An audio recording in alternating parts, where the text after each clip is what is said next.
Doy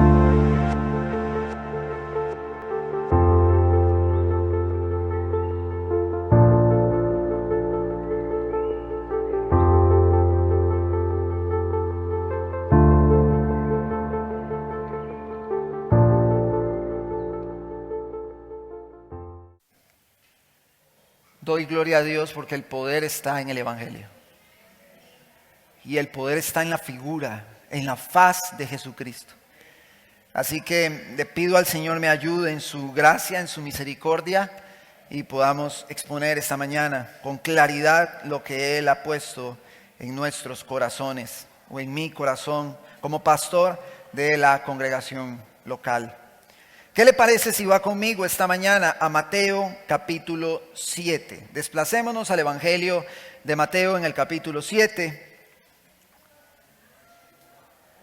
Es importante recordarle algo muy también importante, valga la redundancia. Y es que este sermón lo podemos escuchar así solito y recibir la palabra y dar gloria a Dios y el Señor nos va a edificar.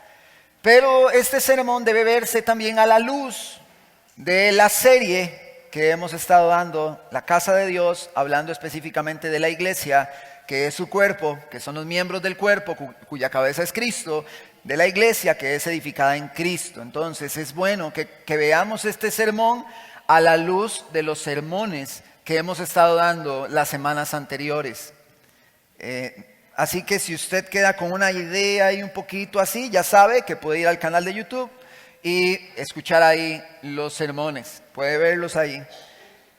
Y quiero saludar también a los hermanos que nos ven en YouTube, una audiencia, una pequeñita audiencia, pero muy linda, que bueno, por allá me comentan que son edificados y eso me alegra en el corazón muchísimo. Mateo capítulo 7, vamos al verso 13. Verso 13 de Mateo capítulo 7. Me dice amén cuando lo tienen. Amén. Entrad por la puerta estrecha, porque ancha es la puerta y espacioso el camino que lleva a la perdición, y muchos son los que entran por ella. Porque estrecha es la puerta y angosto el camino que lleva a la vida, y pocos son los que la hallan. Guardaos de los falsos profetas, que vienen a vosotros con vestidos de ovejas, pero por dentro son lobos rapaces. Por sus frutos los conoceréis. ¿Acaso se recogen uvas de los espinos o higos? De los espinos o higos de los abrojos. Así, todo buen árbol da buenos frutos, pero el árbol malo da frutos malos. No puede el buen árbol dar malos frutos, ni el árbol malo dar buenos frutos. Todo árbol que no da buen fruto es cortado y echado al fuego, así que por sus frutos los conoceréis. No todo el que me dice, Señor, Señor, entrará en el reino de los cielos, sino el que hace la voluntad de mi Padre que está en los cielos. Muchos me dirán en aquel día, Señor, Señor, ¿no profetizamos en tu nombre? Y en tu nombre echamos fuera demonios, y en tu nombre hicimos muchos milagros. Y entonces les declararé, nunca os conocí, apartados de mí, hacedores de maldad. Cualquiera pues que me oye estas palabras y las hace, le compararé a un hombre prudente que edificó su casa sobre la roca. Descendió lluvia y vinieron ríos, y soplaron vientos y golpearon contra aquella casa, y no cayó, porque estaba fundada sobre la roca. Pero cualquiera que me oye estas palabras y no las hace, le compararé a un hombre insensato que edificó su casa sobre la arena. Y descendió la lluvia, y vinieron ríos, y soplaron vientos, y dieron con ímpetu contra aquella casa, y cayó, y fue grande su ruina. Y cuando terminó Jesús estas palabras, la gente se admiraba de su doctrina, porque les enseñaba como quien tiene autoridad y no como los escribas. Padre, te damos gracias, Señor, esta mañana que nos permite reunirnos, Señor, para estar delante de ti con un temor reverente, recordando tu gracia, tu regalo inmerecido, el regalo de la salvación que tú nos has dado por gracia. Señor, sabemos que fallamos. Perdona nuestras faltas. Ayúdanos, Señor, a recordar todos los días lo profundamente humillados que debemos vivir para que tu evangelio, el que tiene el poder para salvar a todo aquel que en ti cree, sea el que nos dé vida todos los días, sea el que nos haga ver tu gloria en la faz de tu Hijo Jesucristo. Que tu evangelio sea todos los días para nosotros esa agua fresca. Señor, ayúdanos a recibir tu palabra con mansedumbre, porque toda la escritura, Señor, es inspirada por ti y es útil para enseñarnos, para corregirnos, para redarguirnos, para instruirnos en toda justicia, a fin de que todos aquellos que somos hombres, mujeres de Dios, estemos enteramente preparados para toda buena obra. Ayúdanos a permanecer en la palabra profética más segura, y que la lámpara a nuestros pies, lo cual es tu palabra, nos santifique, siendo ella la verdad en la cual nosotros debemos crecer en santificación. Gracias te damos en el nombre de Jesús. Amén y amén. Hermano amado, hace algunos años, 13 más o menos, mi esposa y yo nos casamos. Así le voy a contar una anécdota. Mi esposa y yo nos casamos diciembre del 2009 y nos vamos de luna de miel, como toda pareja, de luna de miel. Y resulta que nos vamos a un hotel en esos años, yo no sé si ese hotel existe o no hoy, un hotel en Guanacaste, un hotel ahí de prestigio, digamos muy, muy bonito el hotel y muy particular en su forma, muy fino. Un hotel que tenía reglas particulares, no permitían niños. Un hotel bien bonito, de una categoría bonita, no sé si, como les digo, si hoy existe. Pero resulta que estábamos en ese hotel y nosotros pues no venimos de familias adineradas ni ricas. Entonces la sencillez va con nosotros, sea donde sea que estemos. Y estábamos dispuestos a ir al restaurante a comer, como parte de todo el paquete. Y nos sentamos por ahí y resulta, hermano, habían varios restaurantes. Pero resulta que en ese restaurante, aunque habían varios, nosotros nos sentamos y está una cortina así al lado y anda una cucarachita así. Así, esas de comida, chiquititas. Viene así por la cortina. Entonces nosotros vemos, nos acomodamos y decimos, uy, no veo una cucaracha, vámonos para allá. Entonces nosotros nos vamos para el otro lado, tranquilos. Mientras que tal vez muchos acá están diciendo, yo reclamo. Pero suave porque la historia, espere para que vea. Resulta que nos pasamos de mesa. Y entonces nosotros, listo, ya se solucionó el problema. Entonces vemos donde llega un salonero. Y el salonero, despistado él, empieza a hacer maromas para tratar de agarrar a la cucaracha sin que se note que está luchando para agarrar la cucaracha. Entonces él toma la cucaracha y se va. En la noche, eso fue en el almuerzo, en la noche vamos al restaurante cerrado. Sí, pero cerraron el restaurante, qué tirada. Nos devolvemos al cuarto, aunque habían otros restaurantes, nos mandaron a otro, listo, nos devolvemos al cuarto y hay una nota con una canasta, una botella de vino, unas frutas y una nota pidiéndonos disculpas así por la cucaracha. Pero cuando yo vi esa canasta, yo dije, bueno, gracias a Dios por la cucaracha. Nos dieron hasta una botella de vino. Y bueno, resulta que después de esa experiencia esa noche, al siguiente día en ese hotel había un restaurante italiano y otro japonés y habían de diferentes tipos. Para los que me conocen, a mí me encanta la comida japonesa, me encanta. Entonces yo dije, bueno, el primer día vamos a la japonesa, pero nos dijeron, en la reserva tienen derecho solo una noche a comer de ese restaurante que escogieron. Solo una noche pueden, porque ya está ocupado, no pueden comer más. Entonces reservamos una noche en el japonés y una en el italiano. Entonces comemos en el japonés y yo digo, qué rico, ¿verdad? Pero bueno, ya nos tocaba el italiano, pues qué rico también, vamos al italiano, pero yo estoy con ganas de comer japonés. Entonces yo le digo al mesero, uno pulseándola, yo le digo, mesero, ¿será que puedo pedir del menú de la comida japonés del otro restaurante? Y entonces me dice el mesero, no, no se puede. Entonces se va y lo ataja a otro. Y le dice, no. Y le empieza a cuchichear que nosotros, ¿verdad? Y entonces él se devuelve. Y dice, no, nosotros le podemos traer lo que quiera del otro restaurante. Entonces yo pido y aprovecho, y los que me conocen saben que aproveché. Y cada vez que voy a un lugar fino, digo, ¿no será que anda una cucarachita por aquí? Una cucarachita que nos bendiga. Pero, ¿por qué comparto esta anécdota? No vine a compartir anécdotas, vinimos a predicar el Evangelio, pero quiero dar una ilustración, porque esto se da en una dinámica mutua. ¿Cómo una dinámica mutua? Sí, una dinámica mutua ante un ente que quiere dar un servicio y un cliente que demanda por lo que pagó. Es una dinámica mutua.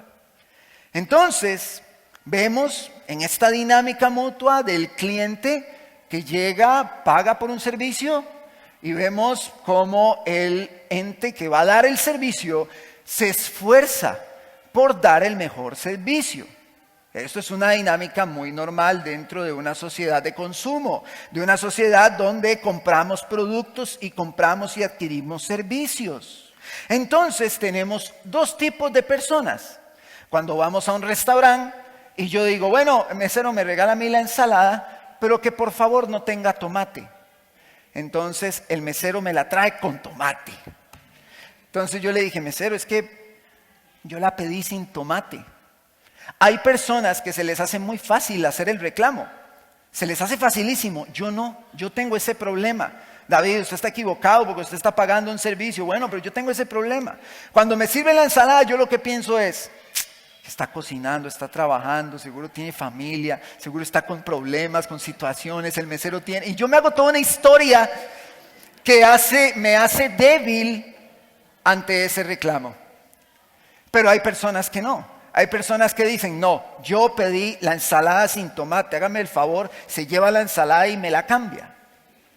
Ambas cosas son muy naturales en medio de esta dinámica mutua, dando un servicio, comprando un servicio y recibiendo algo por ese servicio. Es una dinámica muy normal. Ahora, los hermanos que tienen su negocio propio o trabajan propio se van a identificar con algunas cosas que voy a mencionar acá.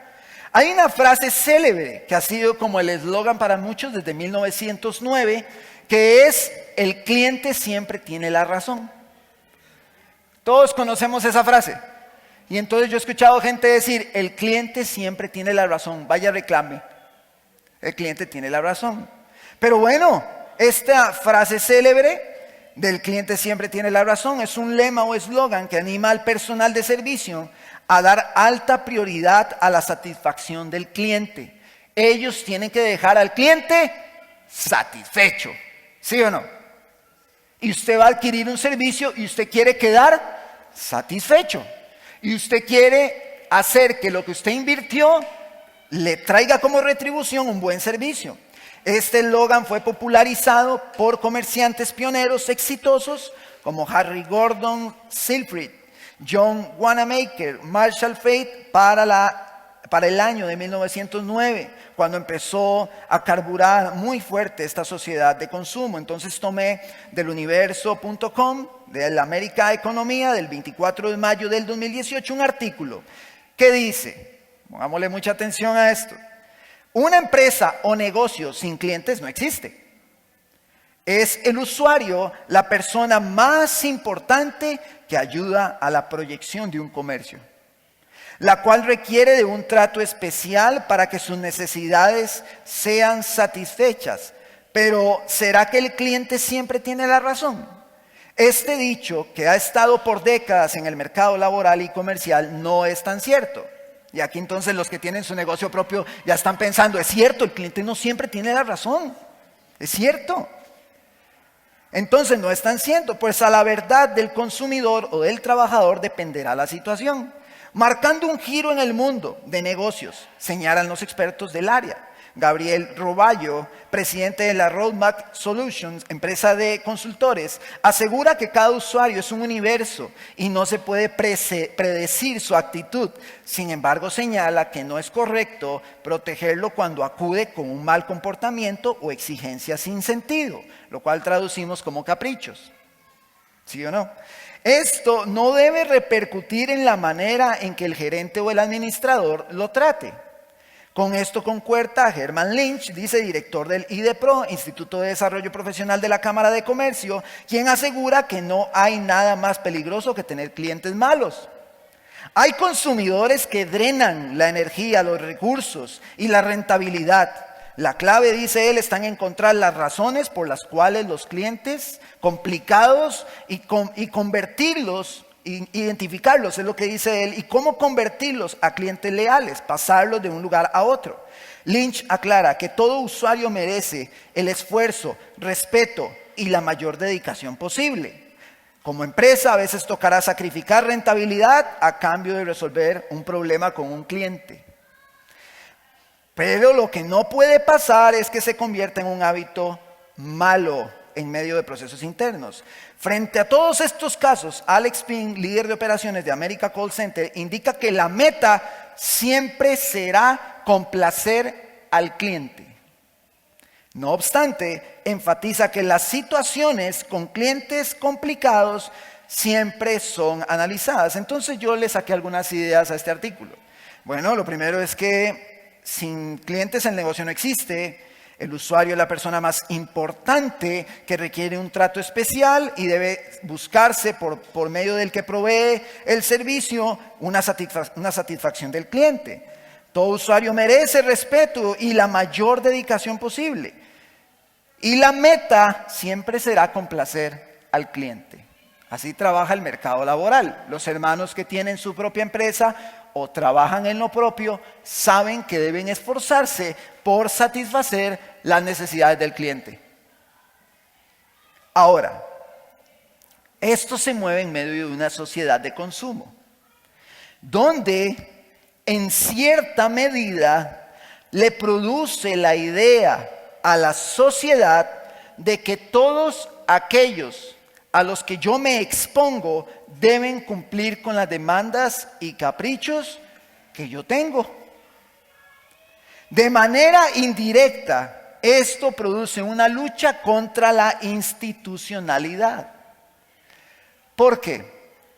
Porque las personas en esta sociedad de consumo están muy acostumbradas al deme. Yo llego, sírvame y deme calidad y deme bien.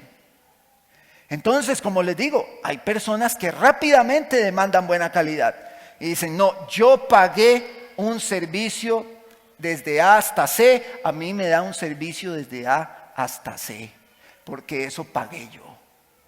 Conforme a lo que dieron efectivo, dieron algo.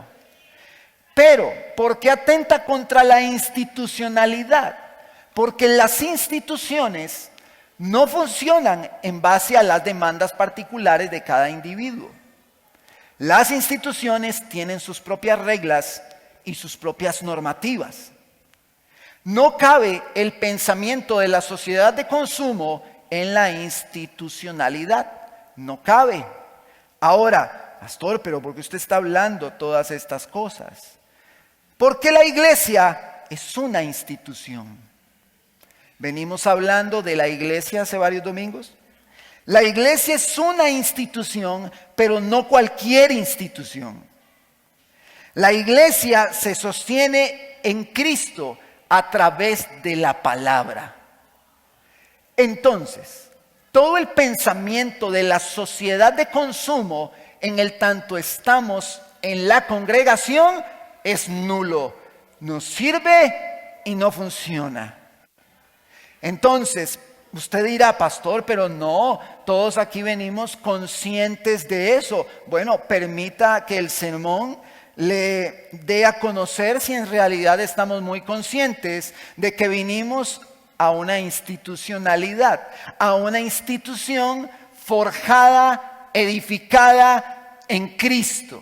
La mayor de las instituciones que pueda existir es la iglesia, porque el que la supervisa no es el presidente de un estado, no es el alcalde de una municipalidad, es el Rey de Reyes y Señor de los señores. Lo que sostiene a la iglesia es el mismo Cristo. Entonces, partiendo de eso, nosotros no podemos pensar nunca que entramos por las puertas del templo y deben cumplir nuestras demandas, deseos y caprichos personales como si yo hubiese pagado un servicio por eso. La iglesia es una institución que se edifica en Cristo. Entonces, a la luz de lo que plantea Jonathan Leeman en un libro que es parte de una serie de libros que se llama Las 9 marcas de una iglesia saludable, en el libro La membresía de la iglesia, él dice lo que la iglesia no es. Entonces, todo lo que compartí como introducción es en contraste a lo que la iglesia es, pero Jonathan Leeman lo plantea en un párrafo y él dice: la iglesia local, nosotros, no es un club para cristianos. La iglesia local no es una asociación benéfica donde la membresía es opcional. La iglesia no es un grupo abierto de gente que comparte un interés en asuntos religiosos y que se reúne semanalmente para hablar de lo trascendente. La iglesia tampoco es un proveedor de servicios donde el cliente tiene toda la autoridad. El único que tiene la autoridad sobre la iglesia es nuestro Señor Jesucristo. Y Él ejerce un gobierno sobre su iglesia. Y el gobierno de Cristo es incuestionable. Es intachable. Es perfecto.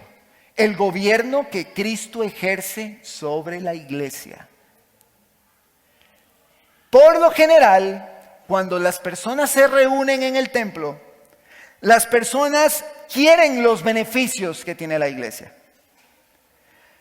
Por lo general, las personas están dispuestas a formar parte de un grupo bonito en el que se sienten bien.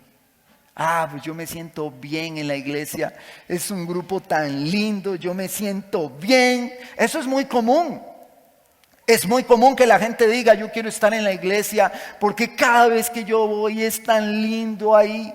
Yo escucho los cantos, escucho la palabra, yo salgo tan bien. Muchos inclusive están dispuestos, y lo hacen, a servir, a trabajar, a colaborar en la iglesia. Están dispuestos y lo hacen. Pero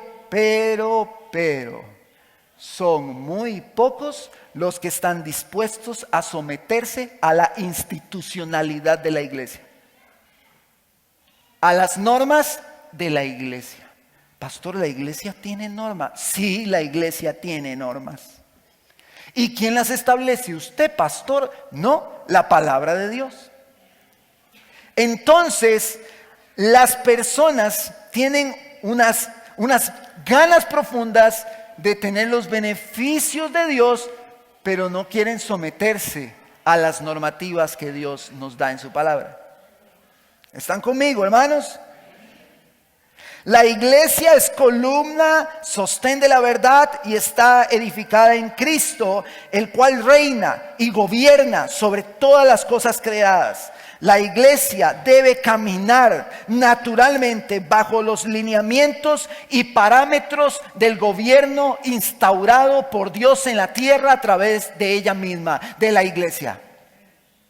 Por eso la iglesia es columna y sostén de la verdad, porque la iglesia tiene un rey soberano. La iglesia no tiene por encima la autoridad del Estado, y muchos malinterpretan los textos y piensan que el Estado está por encima de la iglesia. Pero si eso fuera así y el comunismo entrara a nuestro país, entonces nosotros tendríamos que dejar de reunirnos, tendríamos que dejar de enseñar la palabra, porque el sistema comunista nos dice que no podemos hacerlo. El reinado que Cristo tiene sobre su iglesia se mantiene y perdura para siempre. Sin importar lo que se le oponga, la iglesia no es conmovida, ni abatida, ni el Hades, como lo vimos en los sermones anteriores, prevalecerá sobre ella. Ahora, todo lo mencionado de la sociedad de consumo estimula algo en la sociedad de hoy. Fíjese. Estimula una sensibilidad emocional de la sociedad de cristal que tenemos hoy. Entonces todo es ofensivo, todo es un ataque, todos son las víctimas. ¿Ah? Y nadie es responsable. Entonces, en medio de ese pensamiento de la sociedad de hoy, las personas vienen al templo y cualquier indicio de orden va a ser ofensivo para ellos. Nadie es responsable, porque en la sociedad de consumo todas las personas tienen lo que ellos quieren y hacen lo que ellos quieren hacer. Ahora, cualquier indicio de orden en la sociedad de hoy es una amenaza contra mi integridad personal. Cualquier indicio de orden es una amenaza para la integridad personal. Les pongo un ejemplo. Entró algo que se llama en el trabajo, donde yo todos los días voy y me presento en la oficina. Hace algunos años entró algo que se llama la 5S, que es un sistema japonés. No les voy a explicar la filosofía de las 5S, lo que sí les voy a decir es que la ciencia estaba en que en el escritorio de trabajo yo no podía tener artículos innecesarios. Solamente una foto de mi familia y ya. No podía tener ahí muñequitos, ni adornos, ni el angelito así, que Dios te bendiga, no, nada. No podía tener nada.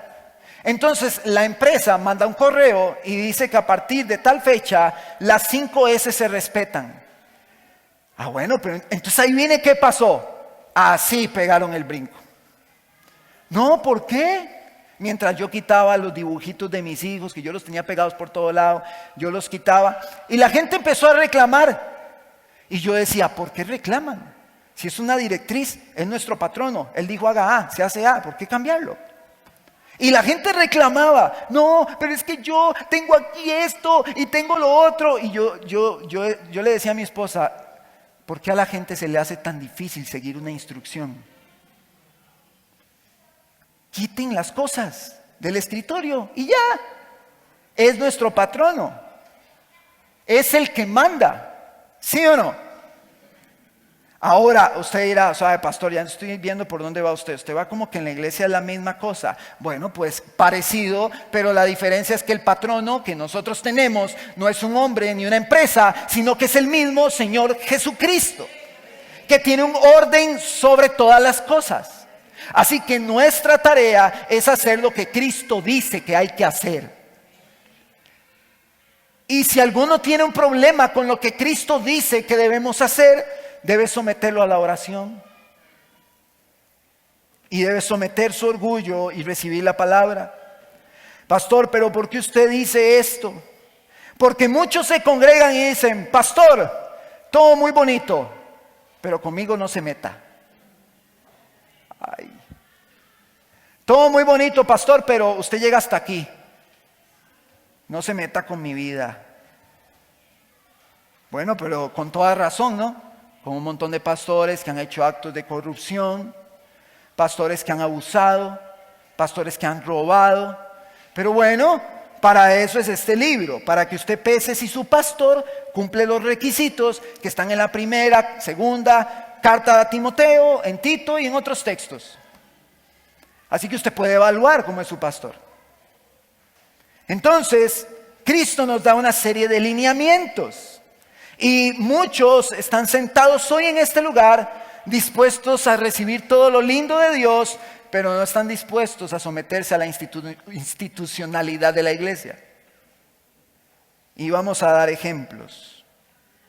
Porque aunque la iglesia o los miembros o los congregantes componen este tipo de características, la iglesia es responsable, siendo el canal por el cual Cristo lleva a cabo su propósito de vivir bajo el gobierno que Cristo ha expresado en su palabra. La iglesia es responsable del discipulado, de la formación de cada creyente. La iglesia es responsable de exhortarse unos a otros. La iglesia es responsable de orar los unos por los otros. La iglesia es responsable de amarse los unos a los otros. Es la iglesia en conjunto que tiene esa responsabilidad.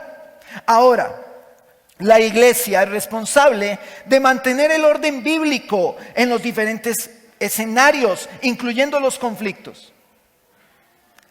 Según a la luz de Mateo 18, la iglesia de manera colectiva tiene la autoridad para expulsar a alguien de la congregación, si fuese el caso.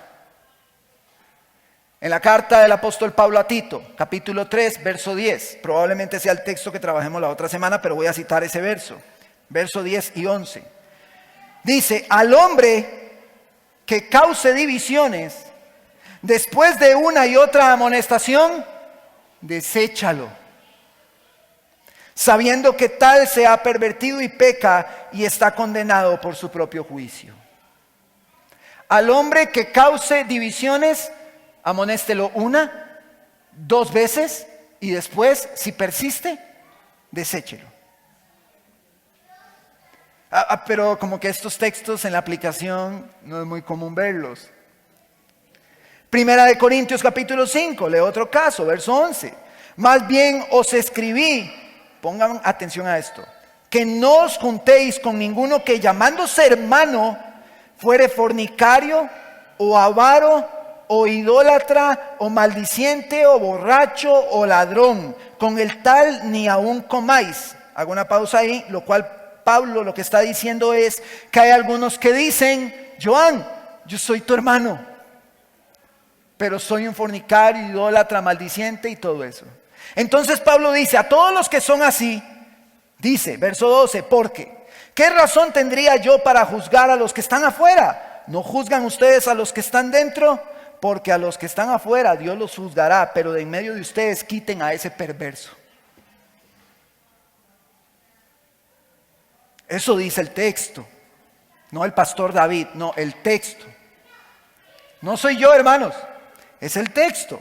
Pero nosotros, en medio de una sociedad de consumo, apelamos a la susceptibilidad y sentimientos de ese perverso. Y decimos, no, hay que tener misericordia con el que causa divisiones, pero no vayamos nosotros a pretender ser más buenos que Dios.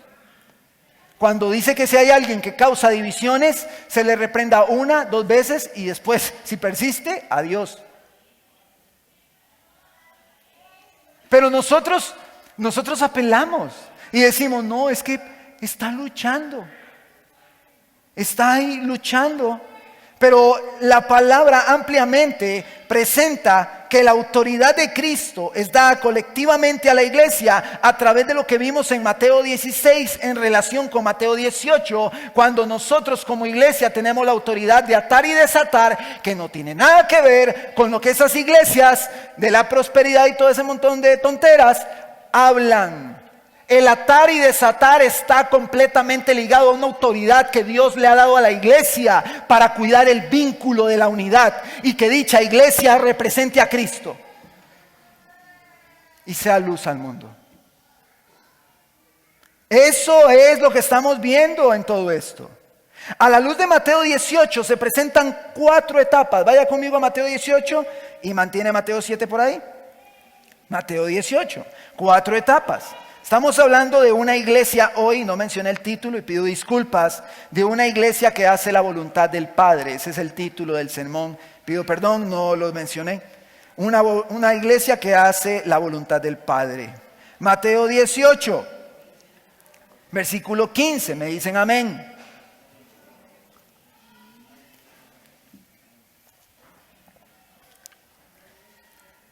Dice verso 15. Por tanto, si tu hermano peca contra ti, ve y repréndele estando tú y él solos. Si te oyere, has ganado a tu hermano. Uy, una victoria, salió bien. Mas, si no te oyere, toma aún contigo a 1 o 2 testigos, para que de boca de 2 o 3 testigos conste toda palabra. Si no los oyere a ellos, dilo a la iglesia. Y si no oyere a la iglesia, tenle por gentil y publicano. Primer paso, la confrontación en privado. Segundo paso, 2 o 3 testigos. Tercer paso, decírselo a la iglesia. Cuarto paso, tener a esa persona en una excomunión del cuerpo de Cristo, teniéndolo por gentil y publicano como un no creyente. Verso 18.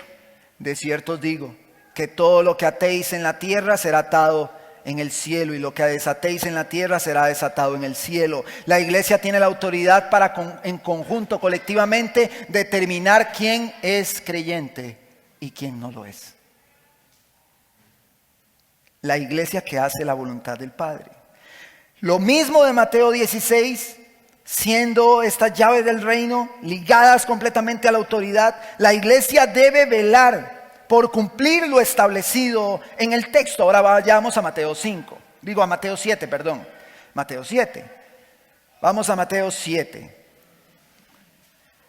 Hemos dicho muchas veces que estamos en un pleno esfuerzo por ser bíblicos. Pues quiero que sepa que eso no fue que es que yo me emociono y lo digo un tiempo y luego y se me... No. Estamos esforzándonos, hermano, esforzándonos por ser bíblicos. Y pedimos por la gracia de Dios para que nos acompañe en este proceso. Pastor, pero sí, un proceso. Sí, procesos. Procesos necesarios para una congregación local. Como vemos en Mateo 7, este capítulo 7 de Mateo es parte del Sermón del Monte. Si nosotros vemos, no lo busque, yo se lo leo, en el verso 1 del capítulo 5, dice: viniendo la multitud, subió al monte y sentándose, vinieron a él sus discípulos. Tenemos la audiencia que tiene Jesús ahí en el Sermón del Monte. Dice, vinieron sus discípulos. ¿Está conmigo? Veamos la audiencia que tiene Jesús en ese monte. Tiene a los discípulos y abriendo su boca les enseñaba diciendo, y continúa el Sermón del Monte. O empieza el Sermón del Monte en Mateo capítulo 5. Lo interesante es que en Mateo 8 dice que Jesús muestra, o la historia muestra, que Jesús termina el Sermón del Monte. En Mateo 8, porque en el verso 1, el extracto del monte, lo vemos en el capítulo 5, capítulo 7. Ese es el Sermón del Monte. Entonces, en este Sermón del Monte, a través de varias enseñanzas, Él nos dice cómo luce la iglesia que hace su voluntad. Tiene como audiencia a sus discípulos. Vamos al verso 13. Entrad por la puerta estrecha, porque ancha es la puerta y espacioso el camino que lleva a la perdición. ¿A dónde lleva la puerta, el espacioso el camino? ¿A dónde? A la perdición. Y muchos son los que entran por ella. Porque estrecha es la puerta y angosto el camino que lleva a la vida, y pocos son los que la hallan. Lo interesante, no lo busque, es que en Lucas capítulo 13 está hablando en otro contexto de situaciones acerca de esta misma puerta. Además, si quiere, busque Lucas capítulo 13, verso 22 y mantiene acá. Mantiene el Mateo 7 ahí. Lucas capítulo 13, verso 22. En un contexto diferente, Jesús hace mención de la puerta.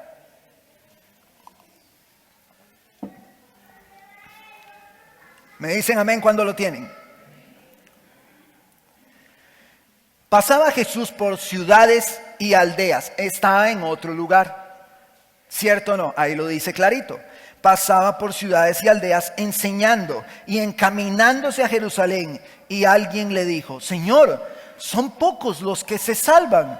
Y él les dijo: esforzaos a entrar por la puerta angosta, lo cual, hago un paréntesis, se traduce como esfuércense por escuchar la verdad.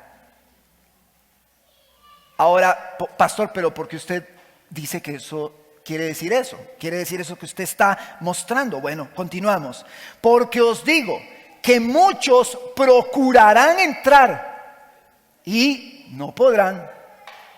No podrán.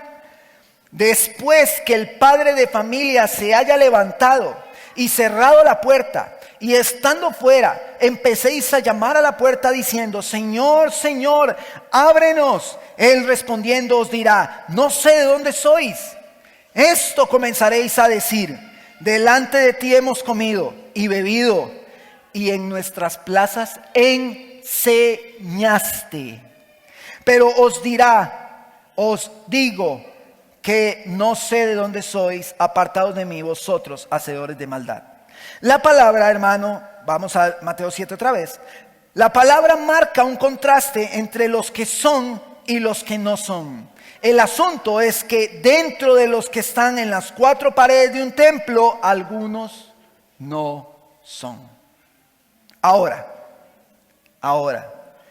cuando el Señor dice: esfuércense por entrar por la puerta angosta, muchos lo traducen o lo pueden traducir a esfuerzos para salvarse. Pero sabemos que la salvación nuestra es por gracia y no por nuestros esfuerzos. Entonces es bueno tener esto claro. Lo que Mateo viene hablando tiene que ver con la predicación, hermanos. Tiene que ver con la predicación, con lo que entra por nuestros oídos. ¿Por qué? Leamos lo que dice después de la puerta en Mateo 7:15. ¿Qué dice? Guardaos de los falsos profetas que vienen a vosotros con vestidos de ovejas, pero por dentro son lobos rapaces. Por sus frutos los conoceréis. ¿Acaso se recogen uvas de los espinos o higos de los abrojos? Así todo buen árbol da buenos frutos, pero el árbol malo da frutos malos. No puede el buen árbol dar malos frutos, ni el árbol malo dar frutos buenos. Todo árbol que no da buen fruto es cortado y echado en el fuego. Así que por sus frutos los conoceréis. Pero no termina. Sigue.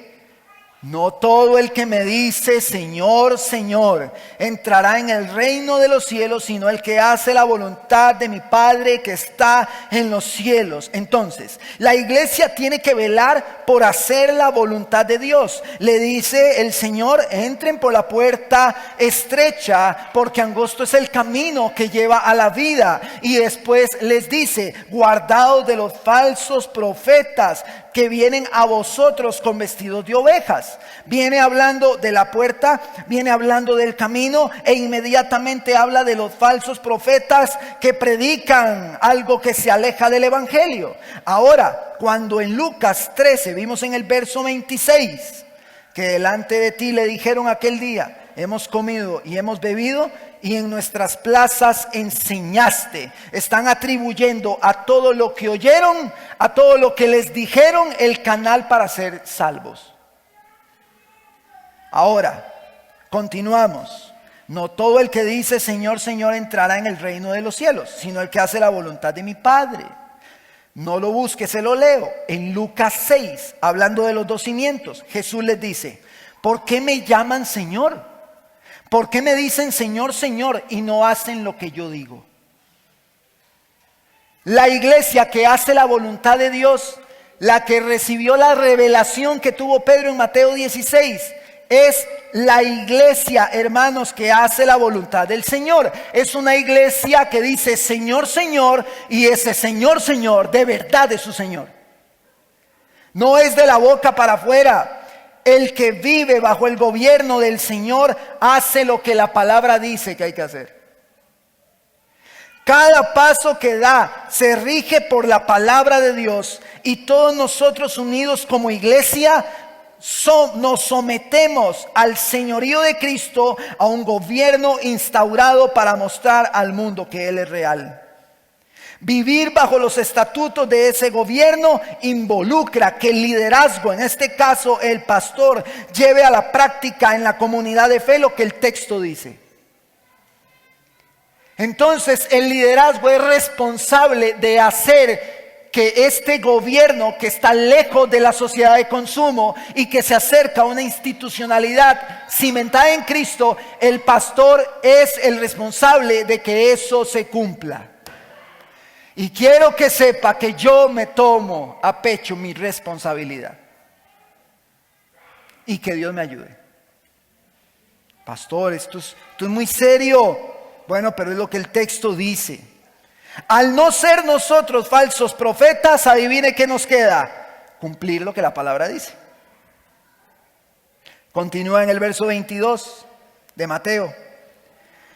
Muchos me dirán en aquel día: Señor, Señor, no profetizamos en tu nombre, y en tu nombre echamos fuera demonios, y en tu nombre hicimos muchos milagros. Entonces les declararé: apartados de mí, hacedores de maldad. Pero no termina ahí. No termina ahí. Cualquiera pues que me oye estas palabras y las hace, le compararé a un hombre prudente que edificó su casa sobre la roca. ¿Cuál era la audiencia de Jesús? Sus discípulos. Entonces él dice: cualquiera que me oye y hace esto, ¿que hace qué? Entrar por la puerta estrecha, caminar por el camino angosto y guardarse de los falsos maestros. El que hace eso, dice que lo voy a comparar con un hombre prudente que edificó su casa sobre la roca. ¿Por qué? ¿Por qué dice esto? ¿Cuáles son las palabras? ¿Cuál es la audiencia? Guardaos de los falsos profetas, crean la verdad, que es Cristo la verdad. La puerta del redil es Cristo, y manténganse caminando en ese camino angosto que es Cristo. La verdad, Cristo y su evangelio son los únicos que pueden dar vida a la iglesia. Esta palabra de los dos cimientos no era para que se convirtieran, era para que identificaran lo que pasa con los que son y con los que no son.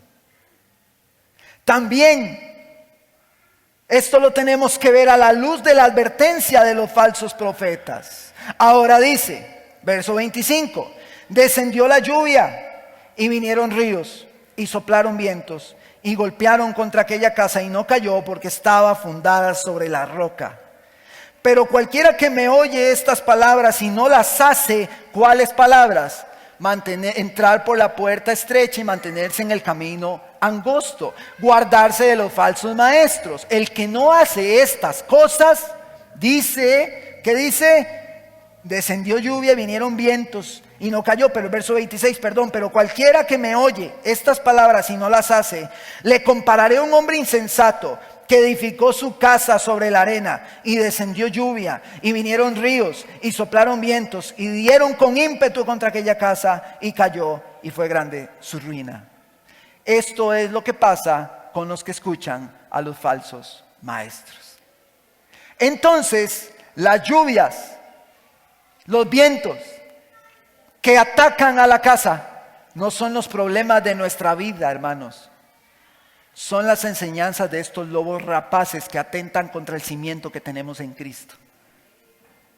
Entonces no podemos decir nosotros que la casa edificada sobre la roca se mantiene ante los diferentes problemas. No, la casa edificada sobre la roca se mantiene en la verdad de Cristo, aunque vengan mentiras a nuestros oídos.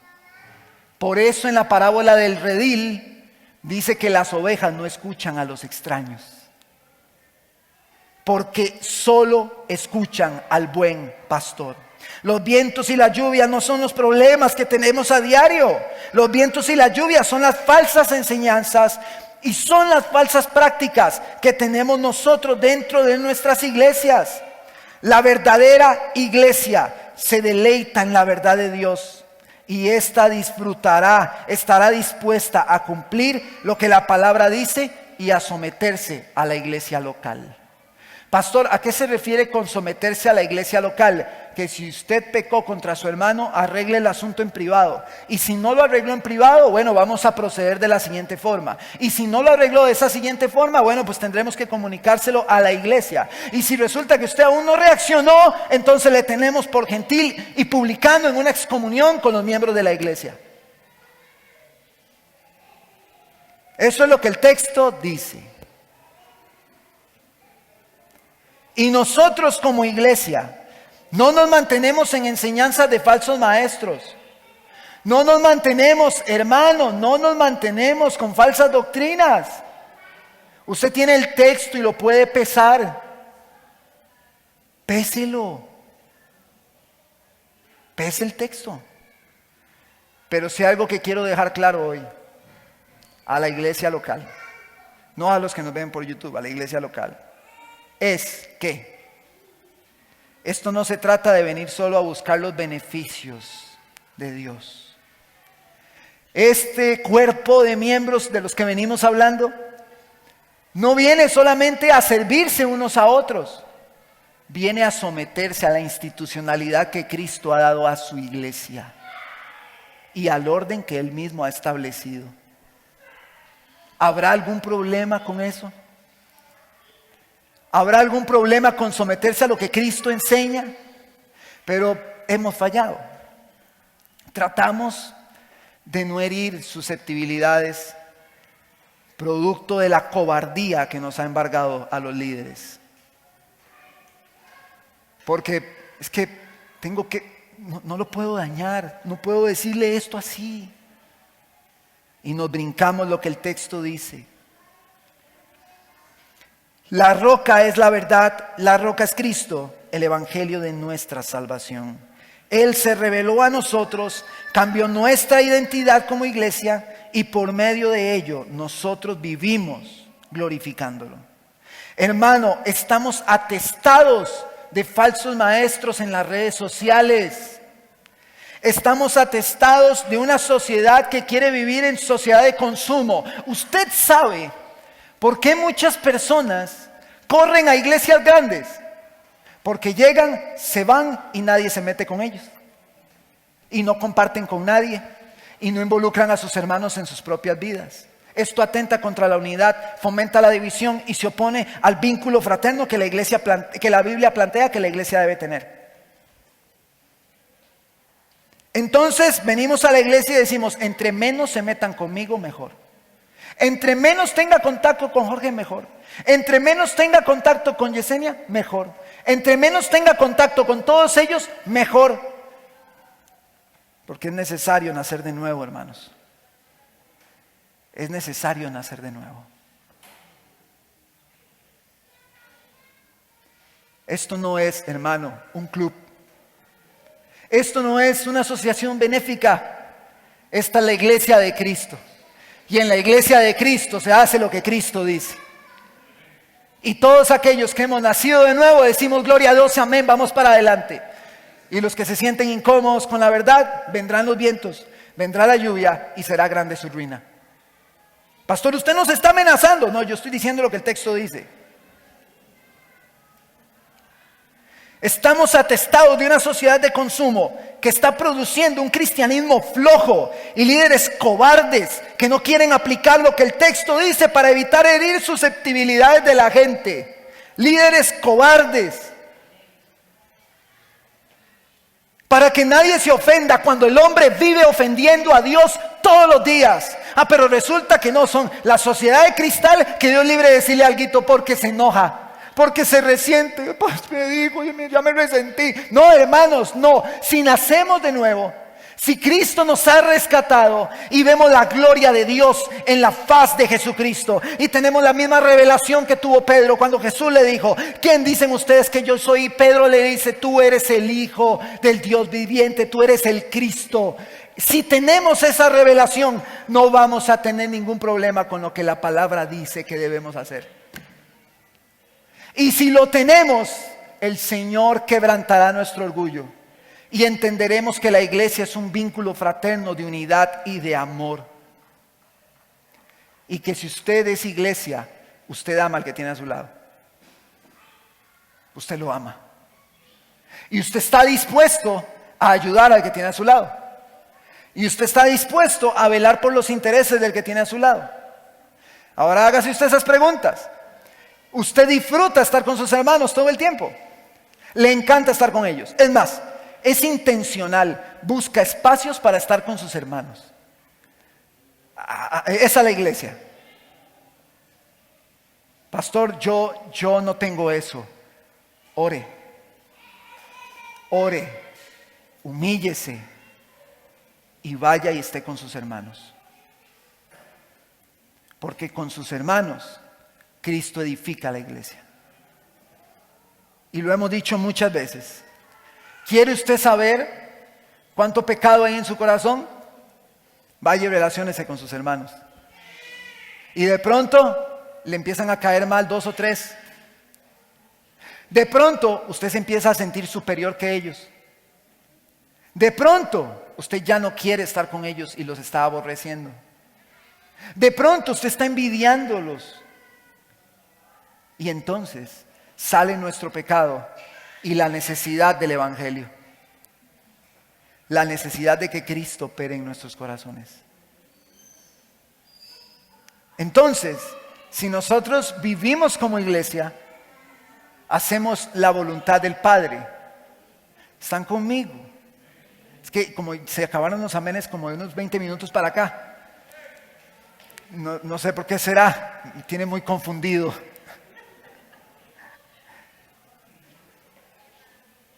La iglesia tiene un orden. Y el orden lo da Cristo. Y el orden se va a respetar en Cristo. Somos un vínculo fraterno de hermanos.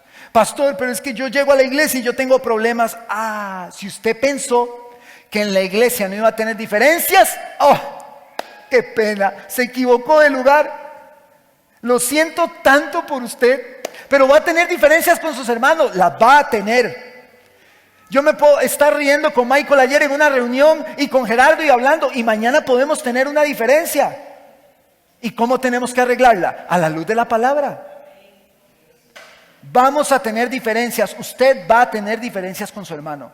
Esta semana le tuve que pedir perdón a una hermana. Y le dije, hermana, perdóneme, tiene razón. Y yo le dije a la hermana, hermana, ¿qué cree usted que estoy haciendo yo mal? Y ella me dijo, usted está haciendo esto. Y yo le dije, perdóneme, tiene razón, lo estoy haciendo. Estoy pecando, perdóneme. Porque hice un supuesto sobre una situación, supuse algo y me equivoqué. Ok, usted piensa que el que está predicando aquí la palabra de Dios no se equivoca. Usted piensa que no hay que pedir perdón nosotros los pastores. Tenemos que modelar esto y hay que pedir perdón. Así que pida perdón a su hermano, pida perdón a su hermana y por favor refleje que Cristo está en usted. Porque si usted no es llevado a obedecer la palabra, probablemente Cristo no esté. Y usted piensa que Cristo está. Una de las características de la institucionalidad de la iglesia también es que el que es iglesia no vive un cristianismo como quiere. Yo llevo a Dios a mi forma ahí. Yo tengo una relación con Él. Yo no me meto con nadie en la iglesia ni me relaciono. Pero yo tengo una relación. No, hermano, no. La iglesia se opone. La palabra se opone a eso. El hombre impío dice eso. El hombre dice, no, yo tengo una relación con Dios. Él y yo nos entendemos. Yo no voy a la iglesia. Yo no pongo la mirada en el hombre. Y entonces a los pastores, decía el profesor Roberto Sánchez del Ministerio Bíblico del Instituto, decía que los pastores tendemos a decir, y voy a decirlo, no me ve a mí, ve a Cristo. Y él dice, esto es una idea infantil. Porque Pablo dice, imítenme a mí como yo imito a Cristo. Y los líderes en nuestras debilidades, en nuestra decadencia, hermanos, y vamos a fallar, debemos esforzarnos por imitar a Cristo, para cumplir el carácter de las cartas del apóstol Pablo, que él desglosa cómo tiene que ser un pastor, para que la iglesia tenga un comportamiento como ese. Dios nos ayude, hermanos, así como usted ocupa la ayuda de Dios y la gracia, yo también. Así que ore por mí siempre, y yo oro por usted. Pero seamos una iglesia que hace la voluntad del Padre. Es un orden, es la iglesia. Y yo quiero que sepan que me esforzaré todo lo que sea posible para hacer que la palabra se cumpla. Y también les doy mi palabra de que me esforzaré por cumplirla en gracia, en misericordia. Y si alguien nos ve en YouTube y está escuchando este sermón y se congrega en una iglesia donde todos estos lineamientos son parte de la vida que tiene, le animo a que se quede ahí y no se mueva. Quédese con su pastor y sea leal en esa congregación. Ame a su pastor, porque si respetan estos principios bíblicos, créame que les están enseñando la sana doctrina. Esto no le conviene a un pastor corrupto. Un pastor corrupto no va a ejercer esto sobre la iglesia, porque viene una voz de Satanás que le dice al pastor: pastor, se le van a ir. Como si la iglesia fuera mía. La iglesia es del Señor. El Señor la sostiene y por Él vive la iglesia. Vive por Él y para Él. No depende de hombres esta obra. Para eso el Señor nos ha dado este precioso libro, para que a través de Él nosotros entendamos cómo debemos vivir. Gloria a Dios por eso, amén. Así que, ¿qué le parece si usted se pone sobre sus pies? Está tarde.